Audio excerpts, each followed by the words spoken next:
Okay, you're on. First paragraph that we say in the Haggadah is Heilach Ma'anya.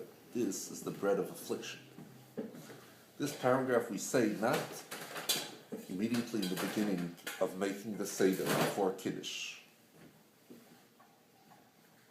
or right after Kiddush. Just we say it in the beginning of the Haggadah, whose concept is to tell the story of the Exodus from Egypt, Yetzias Mitzrayim. And therefore, A, it says right after the sign, the Magid, which is a reference to saying the Haggadah. B, by this paragraph, we lift up the kaida, the silver plate, or like our custom, we just cover up some of the matzahs, because the Haggadah and story of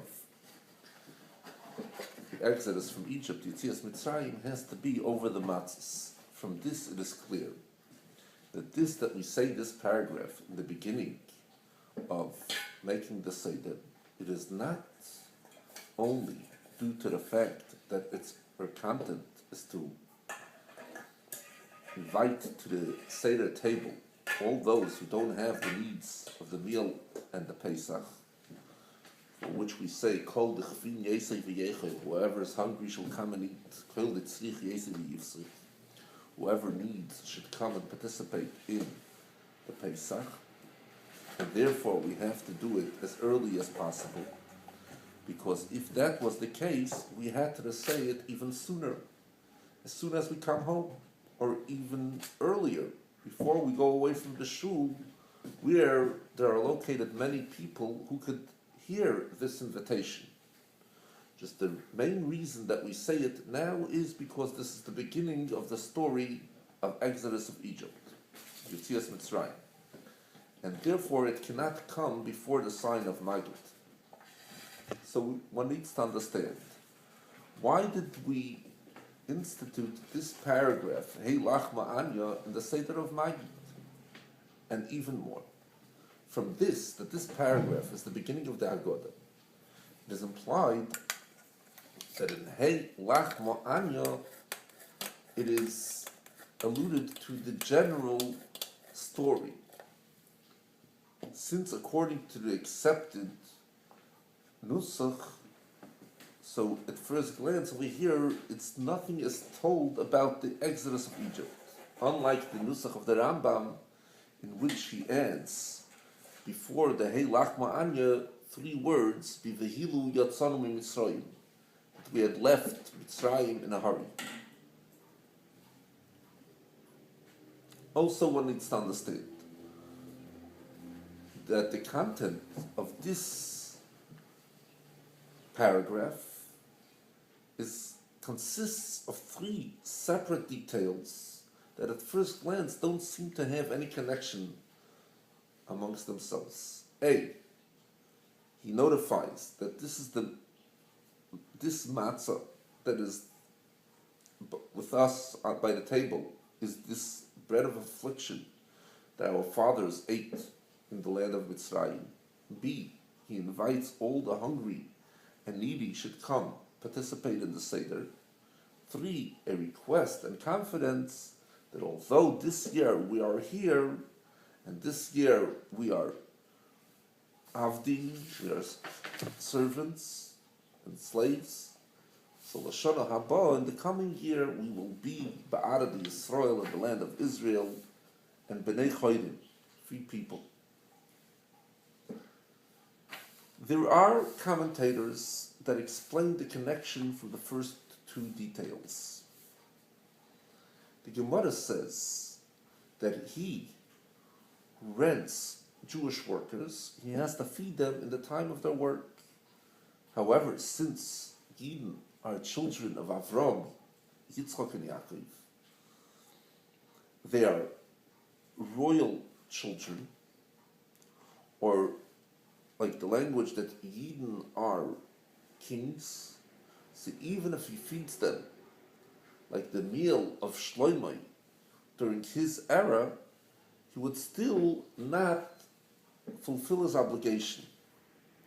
So the only advice for this is that before he hires them, he should make up with them and tell them what he's going to feed them, whether he's going to give them bread or vegetables or whatnot, etc.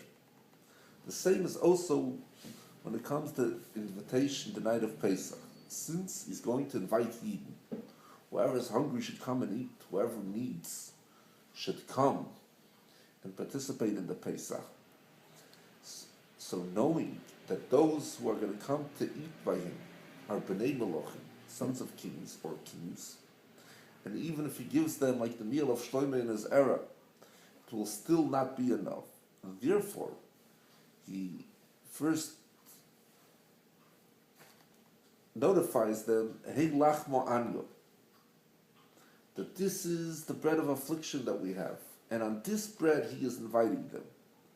And more than this, he does not obligate himself to give them. However, according to this explanation, it would have been enough, he should say the words, Hey lachma anyo. Why does we add the acholu avasonu be'arad Mitzrayim, that our fathers ate it in the land of Mitzrayim? Concerning the connection between the second concept and the third concept, the fact that whoever is hungry can come and eat, whoever is needy should come and participate in the Pesach, with the fact that, with the request and confidence that although this year we're here, next year we should be in the land of Israel, we will be in the land of Israel, we'll be free. So Mefarshim, commentators want to explain, according to the statement of our rabbis of blessed memory, great is charity that it brings closer the geula, the redemption, that in the merit of inviting poor people and giving them the ability to participate in the Seder, to eat and participate in the Pesach, through this we will come the redemption, that the next year we will be in the land of Israel and free people. However, it's still not understood. What are the two details in the land of Israel and free people? And why do we separate it in two separate statements? This year we're here, the next year in the land of Israel. This year we're slaves, the next year we're free people. Would have been enough if it would said in one statement, this year we are here and slaves, next year we are in the land of Israel and free people. It is known, the statement of our rabbis of blessed memory on the Pasuk, he tells his words to Yaakov, his laws and mishpatim, and laws that, whether the laws that are understood or those that are not understood, he tells them to Yidden. So the Medrash says whatever he does, he tells Yidden to do. And also what he tells Yidden to do, he does. From this it is understood that in the night of the Pesach, the Eibishter says, the paragraph, Hey lachma anya, also by the Eibishter, also by the one above, it is possible, in a metaphoric manner of speaking, the concept of exile and redemption. When Yidden are in Golus, are in exile, so Kaviyachol, the Shechina, the Eibishter is also in exile. As it says, whenever it pains them, it pains him. The Shechina is in Golus, it's in exile. And through this, that Yidden are going to be redeemed, the Shechina will also be redeemed from exile. And therefore, the Eibishter says, Ki kroivo Yeshuasi lovoi, my help is close to come. The concept of exile is that the one who finds himself in exile is an ultimate constriction and concealment, even when his existence is complete. The same way as when he is unfree. And this is what it means, exile above. Although, even in the time of exile, So in each person was created, in each entity that was created, there is the godly vitality which creates and invigorates him constantly, each and every second. However, this godly vitality is totally invisible. It stands in constriction and concealment. And how does it become the exile above? Due to the exile of the Yidden, of Jews. And this is what he explains in the first part of the paragraph, Heilach Ma'anya. Due to the poverty in knowledge that exists by Yidden, as the statement of Chazal in Oni Elo B'das, poverty is a mental concept. Only somebody who lacks knowledge is considered poor. Through this, it becomes the Acholu Avasono. Kavayochel, the level of Avasono, of the Avos, the Moichin. We know there's three individuals that are referred to as fathers: Avram, Yitzchak, and Yaakov, Abraham, Isaac, and Jacob, which is a reference to the three levels of Moichin, of intellect. There is Chochmah, Bina, and Das, knowledge, wisdom, understanding, and knowledge. Moichin are called with the name fathers because they are the source of the emotions. So when we say that the Acholu Avasono, it means that the Moichin, the intellect of above, became concealed. And due to that, the concealment of the intellect of above, so Yidden are in a state of poverty of the mind. And therefore also here below there's no knowledge and godliness. The same way as it was in the land of Mitzrayim, of Egypt, which the exile of Egypt is a root to all the exiles, and all the exiles are named on the name of Mitzrayim. That Paro, the king of Mitzrayim, said, Lo yadati es Hashem. He doesn't want to know from the entire entity of godliness and the entire environment in which Paro existed, agreed with him. The redemption above comes through the redemption of the Yidden. On this he says, further in the second part, the request and promise that the Eibishter tells each and every Yid, Kol dichfin yesei v'yechol, whoever is hungry should come and eat. Not paying attention to the darkness of the exile, the Eibishter promises that every Yid who is just hungry and yearning for godliness, the Eibishter will satiate his hunger. This is not, however, not more than the amount that he is lacking. We give him only what he is lacking. He shouldn't be hungry. It is, however, it doesn't make him rich.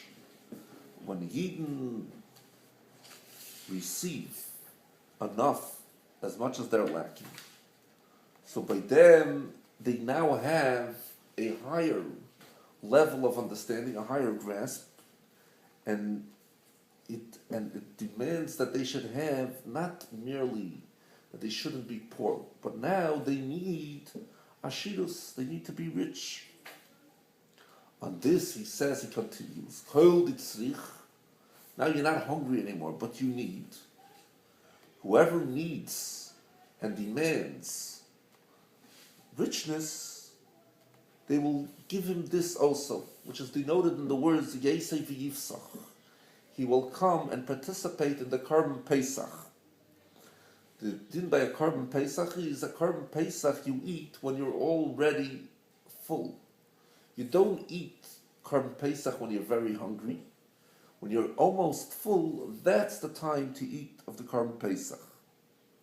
It's not a concept of saturating his hunger, because he's already full from before. This is a concept of ashirus, of richness, which is a manner of importance and greatness, which is higher from Dei Machsoirei, from just fulfilling the needs, what he's lacking. This is the second paragraph. Afterwards, in the third part of the paragraph, that's the second statement of the paragraph. Afterwards, in the third part of the paragraph, he explains what is the result and the goal of eating and participating in the Korban Pesach. The richness in mind, knowledge that Yidden will receive, will accomplish by them that although this year we're here, so Lashana Haba, which Lashana Haba doesn't mean necessarily that we have to wait till next year. This can be accomplished immediately. And as a direct result, so the next Pesach of the following year, Lashana Haba will already be that way in Ba'arad Yisrael. Eretz is from the Lashon Rotzin, will, as the statement of our rabbis of blessed memory. Why was her name called Eretz? Because she wanted to do the will of her Creator. Yisrael is an acronym, Rashi Tevis, Yesh Shishim Riboy Oisiyas LaTorah. There are 600,000 letters to the Torah. And the Rebbe points out that although the number of Yidden, Baruch Hashem, is much more than merely 600,000, they shall some increase. So it is known that this number is the number of the roots. And each root is divided into many, many branches. Eretz Yisrael means the will in Torah, that due to the richness of the mind, of knowledge, which brings about also richness in a physical richness, because all physical concepts come from their concept, their spiritual concept. So the Ratzon, the will of every Yid will be in Torah. Because as the Gemara says, B'nois Yisrael na'osein el shanius navalton.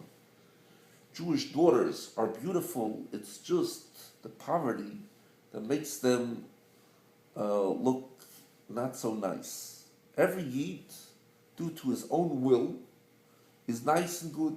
Just the poverty of the mind, it conceals this will. However, when the poverty, the physical poverty, and the poverty in mind will be removed, so the Jewish beauty will come out also in a revealed manner. You're totally beautiful, my wife, reference to the Yidden, and there's no blemish within you. There's no blemish in the Yidden.